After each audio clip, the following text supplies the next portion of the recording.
Comedian Kunal Kamra एक बार फिर से चर्चाओं में है और चर्चा इसलिए भी है क्योंकि उन्होंने जो एक जोक सुना दिया है वो महाराष्ट्र में शिवसेना शिंदे गुट को बेहद खराब लगी है और इसके बाद उन्होंने बाकायदा उस स्टूडियो में तोड़फोड़ कर दी है जिस स्टूडियो में वो प्रोग्राम शूट हुआ था। दरअसल कॉमेडियन कुणाल कामरा की टिप्पणी के बाद महाराष्ट्र का सियासी पारा हाई हो गया है और डिप्टी सीएम एकनाथ शिंदे पर जिस तरह से उन्होंने कमेंट किया उसके बाद पार्टी के कार्यकर्ता कुणाल कामरा को खोज रहे हैं, उनको गिरफ्तार करने की मांग तक कर रहे हैं। दूसरी तरफ उद्धव गुट कॉमेडियन के साथ खड़ा हो गया है और अभिव्यक्ति की आज़ादी का हल्ला मचा रहा है।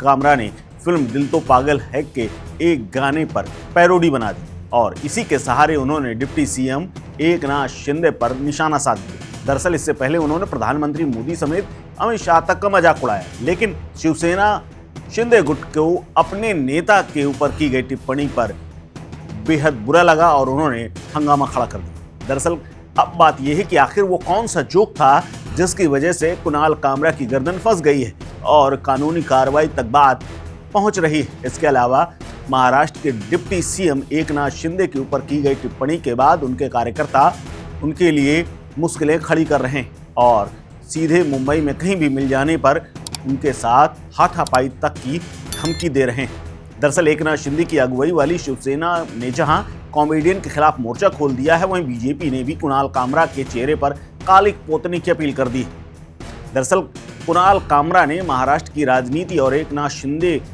से शिवसेना से अलग होने वाले उस पूरे प्रकरण और उसके बाद एनसीपी से लेकर के मौजूदा सरकार पर भी निशाना साध दिया। दरअसल एक पैरोडी गाना बनाया। इस गीत में उन्होंने शिंदे का नाम तो नहीं लिया लेकिन पूरा मामला गद्दार कहते हुए आगे बढ़ा दिया। शिवसेना उद्धव ठाकरे गुट ने शिंदे के तमाम कार्यकर्ताओं के हमला करने पर हंगामा खड़ा कर दिया है और निशाना साधना शुरू कर दिया है। हालांकि गद्दार शब्द से तमाम लोगों को आपत्ति है। हालांकि कुणाल कामरा के इस कार्यक्रम की रिकॉर्डिंग पहले हुई थी लेकिन मुंबई में ही अलग से एक शो करने के दौरान उनके दफ्तर में भी तोड़फोड़ की गई है और कार्रवाई की मांग की है। अब आपको बताते हैं कि कुणाल कामरा ने आखिर कहा क्या था।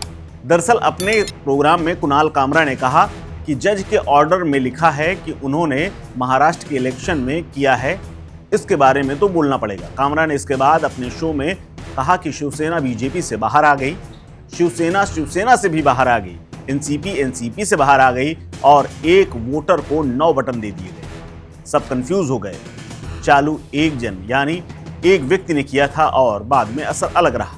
मुंबई में एक बहुत बढ़िया डिस्ट्रिक्ट है, नाम है थाने, वहां से आते हैं। फिर उसके बाद कुणाल कामरा एक म्यूजिक के साथ गीत गुनगुनाने लगते हैं। इस गीत में वो कहते हैं कि थाने की रिक्शा चेहरे पे दाढ़ी आंखों में चश्मा हाय, थाने की रिक्शा चेहरे पे दाढ़ी आंखों में चश्मा हाय, एक झलक दिखलाए कभी गुवाहाटी में छिप जाए, मेरी नजर से तुम देखो तो गद्दार नजर वो आए, थाने की रिक्शा चेहरे पे दाढ़ी आंखों में चश्मा हाय, मंत्री नहीं वो दल बदलू है और कहा क्या जाए, जिस थाली में खाए उसी में ही छेद कर जाए, मंत्रालय से ज्यादा फडणवीस की गोदी में मिल जाए, तीर कमान मिला है इसको बाप मेरा ये चाहे, थाने की रिक्शा चेहरे पे दाढ़ी आंखों में चश्मा हाय।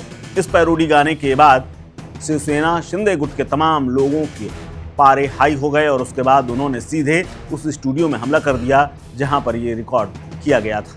राजनीति में आने से पहले दरअसल एकनाथ शिंदे रिक्शा चलाया करते थे और वो थाने का जिला था। बस क्या था, इसी के बाद हंगामा शुरू हो गया, तोड़फोड़ तक नौबत आ गई और एफआईआर तक की मांग करने लगे। शिवसेना शिंदे गुट के तमाम नेता स्टूडियो में पहुंच करके तोड़फोड़ करते, कुर्सियां फेंकते हुए नजर आए। यहां तक कि कुणाल कामरा के ऑफिस में भी तोड़फोड़ की गई है। हालांकि कुणाल कामरा ने बाकायदा इस वीडियो को अपने एक्स हैंडल से महाराष्ट्र और दिल के तमाम इमोजी बना करके पोस्ट किया है और इसी के बाद मामला बिगड़ गया है। इस खबर में फिलहाल इतना ही। अपडेट्स के लिए बने रहिए वन इंडिया हिंदी के साथ।